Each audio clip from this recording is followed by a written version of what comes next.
자, 이제부터 청약제도가 어떻게 바뀌게 되는지 한번 같이 살펴볼게요. 미소 짓고 다시 시작할게요. 너무 심각해. 규제가 심각해서 웃을 수가 없어요. 다들 지금 난리인데 내가 웃을 수가 없지.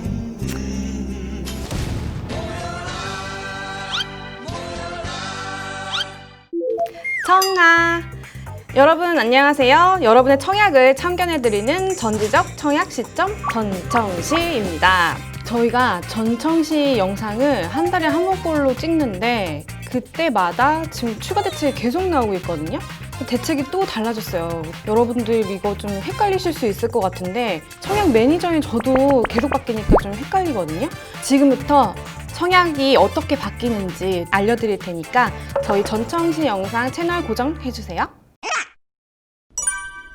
일단 5월 달에도 대책이 하나 나온 게 있었는데요. 투기가열지구 등 규제 지역에서만 시행되던 분양권 전매 제한이 8월부터 수도권 전 지역과 지방광역시로 확대되게 됐거든요.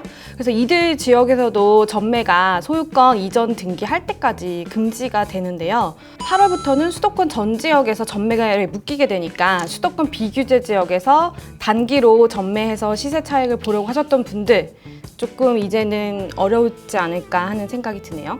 최근에 또 강도 높은 규제가 하나 더 나왔어요. 수도권 대부분의 지역을 비롯해서 집값이 가열된 대전, 청주, 지방도시까지 조정 대상 지역과 투기가열지구로 대폭 확대한 6.17 부동산 대책이 발표가 됐거든요. 그래서 풍선 효과로 수요가 몰렸던 인천 연수구나 서구, 그리고 남동구 이들 지역이 투기 과열지구로 바로 격상이 됐어요. 그래서 검단 신도시나 청라, 루원시티 아니면 송도 국제도시 이게 다 여기에 해당되는 지역들이거든요.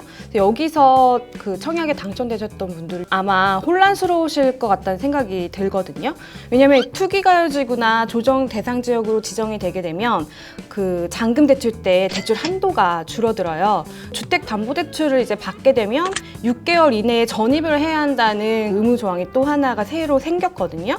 그래서 결국엔 실수요자들만 대출을 해주겠다는 건데 지금 청약시장은 이런 연이은 대출 규제 그리고 부동산 규제 때문에 카오스예요. 그야말로 롤러코스터를 탔다고 해도 과언이 아닌 것 같아요. 이 때문에 비규제 지역이었다가 규제 지역으로 지정된 지역에서 이제 청약을 계획하고 계신 분들이라면 어떻게 달라지는지 청약 점검을 좀 전략을 다시 한번 세우고 가야 할 때가 아닌가 싶거든요.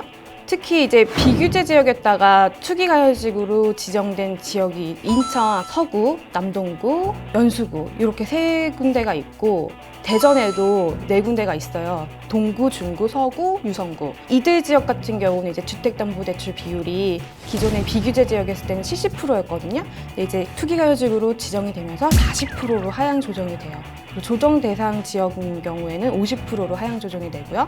대출 비율이 줄어들기 때문에 자금 계획까지도 좀 잘 세워서 청약에 나서야 될 것 같아요. 7월 29일부터는 코로나19로 유예됐던 민간택지 분양가 상한제도 시행이 되기 때문에 이걸 또 기억을 하셔야 돼요.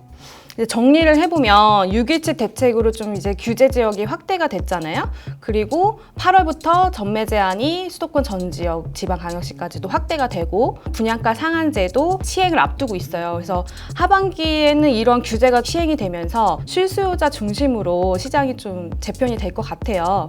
그렇지만 7월 한 달은 좀 청약 시장이 좀 과열될 조짐도 있어 보여요.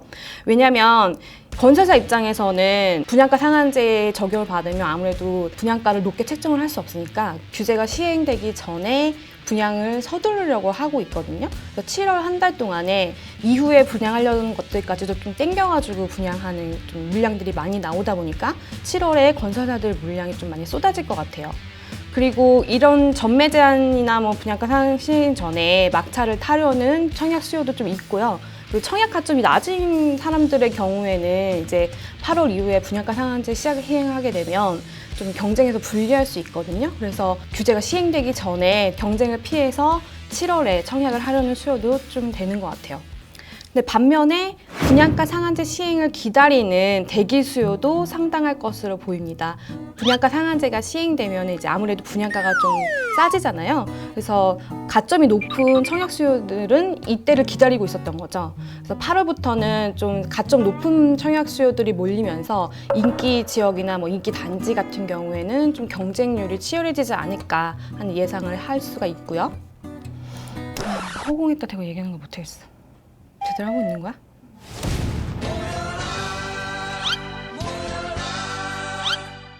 그럼 이제 하반기 분양 예정 물량이 어느 정도인지 한번 볼게요. 그 부동산 114 조사에 따르면은 올해 하반기 전국에서 24만 2천여 가구가 공급될 예정이거든요. 이 중에서 7월에 분양을 앞둔 물량이 한 8만 6천여 가구에 달할 걸로 예상이 돼요. 그러면 하반기 공급될 물량의 한 3분의 1 정도가 7월 한 달에 다 쏟아져 나오는 거예요. 이제 물량이 상당한 거거든요. 그래서 오늘의 하이라이트, 우리 PD님이 궁금해하시는 7월 분양 물량부터 한번 소개를 해드리도록 할게요. 지역별로 한번 살펴볼게요.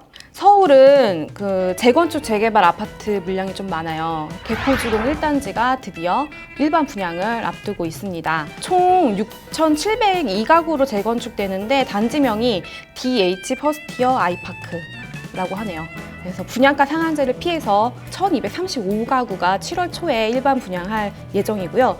그리고 은평구 쪽에서도 좀 재개발 물량이 있는데 수색 증산 뉴타운에서 증산 2구역이랑 수색 6, 7구역이 7월에 분양을 준비 중에 있고요. 경기도에서는 최근 집값이 올랐던 지역에서 좀 신규 분양이 있는 것 같아요. 수원이랑 용인, 오산 등에서 대단지 물량이 나오고요. 평택, 고덕신도시랑 양주신도시 등에서도 분양하는 물량이 좀 꽤 되네요. 그리고 인천을 한번 살펴볼게요. 인천에도 재건축 재개발 단지 물량이 좀 있어요. 미추홀구 주안동, 부평구 삼산동, 서구 가자동 등에서 분양이 이어집니다. 그런데 우리 주목할 점이 하나 있는데 입주자 모집 공고가 6월 17일 대책 발표 이전에 났다면, 그러니까 즉 변경된 규제 지역이 적용되는 6월 19일 이전에 입주자 모집 공고가 난 단지라면은 이번 대책의 적용을 받지 않거든요. 그래서 뭐 기다렸던 지역에서 청약 접수하는 단지가 나온다. 그러면 입주자 모집 공고가 언제 났는지를 확인을 해야 내가 좀 청약 전략을 다시 세울 수가 있는 거죠. 그래서 이걸 한번 입주자 모집 공고가 언제 났는지 6월 17일 대책 발표 이전, 그러니까 시행되는 거는 6월 19일이었으니까 6월 19일 이전에 입주자 모집 공고가 났는지를 한번 살펴보셔야 될 것 같아요. 그래서 하반기 청약을 앞둔 청약 수요자들의 고민이 되게 클 것 같아요. 좀 청약 가점이나 바뀐 대출 한도 등을 좀 꼼꼼히 따져보고 청약에 나서는 게 바람직할 것 같은데요. 자세한 청약 정보가 궁금하신 분들은 KB부동산 리브온 앱을 활용하시면 됩니다. 리브온 앱에 들어와서 청약 정보, 분양 카테고리에 들어오시면 청약 일정도 확인할 수 있고 청약 단지별로 뭐 특징이나 이런 것들을 확인할 수 있거든요. 놓치지 마시고 일정 확인하시고, 또 뉴스 자료실에서도 다양한 부동산 정보를 확인할 수 있으니까 정보 꼭 챙겨가시기를 바라겠습니다. 여러분, 복잡해진 청약 이슈들 좀 정리가 되셨나요? 실수요자분들 혼동 없게 좀 정리가 돼서 하반기 청약에 성공하시길 바라겠고요.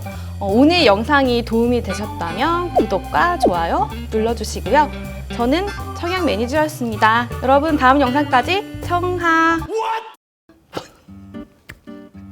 이거 뭐지? 이거 뭐야 갑자기? 군대 충성도 아니고 이거는. 충성.